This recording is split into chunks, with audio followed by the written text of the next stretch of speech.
दोस्तों, मैंने आपसे अक्सर कहा है कि मशीनी ट्रांसलेशन के भरोसे ना रहा करें।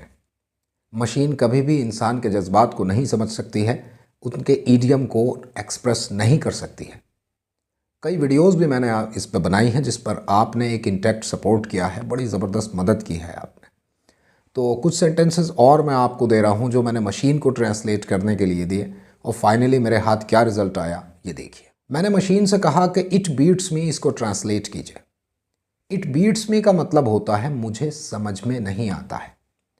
जब आपको ये कहना हो कि मुझे समझ में नहीं आता है तुम क्या चाहते हो, तब आप कहते हैं it beats me what you want. जब मैंने कहा इट बीट्स मी को हिंदी ट्रांसलेट कीजिए तो मशीन ने कहा यह मुझे धड़कता है। ज़रा सोच के देखिए कि क्या हिंदी में इस तरह का कोई स्ट्रक्चर पाया भी जाता है कि ये मुझे धड़कता है? ऑफ कोर्स बिल्कुल नहीं पाया जाता है। मैंने मशीन को दूसरा सेंटेंस दिया कि इसे ट्रांसलेट कीजिए। दूसरा था it falls to me. Machine ने कहा ये मेरे पास गिर जाता है। इट फॉल्स टू मी का मतलब होता है ये मेरा काम है, ये मेरी ड्यूटी है, ये मुझे करना पड़ता है, ये मेरा फ़र्ज़ है। It falls to me. लेकिन मशीन ने कहा ये मेरे पास गिर जाता है। इसलिए समझदार रही है।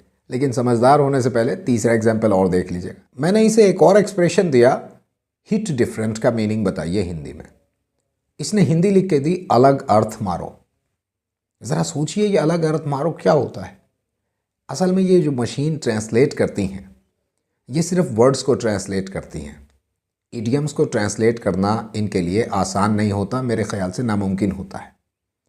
मैं ऐसा नहीं कह रहा कि आप टोटल मशीन का यूज़ करना छोड़ दें, नहीं, लेकिन इन पर एक जो आप पूरी तरह से रिलाय करते हैं, एक कंप्लीट ट्रस्ट करते हैं, वो आपको बिल्कुल नहीं करना चाहिए।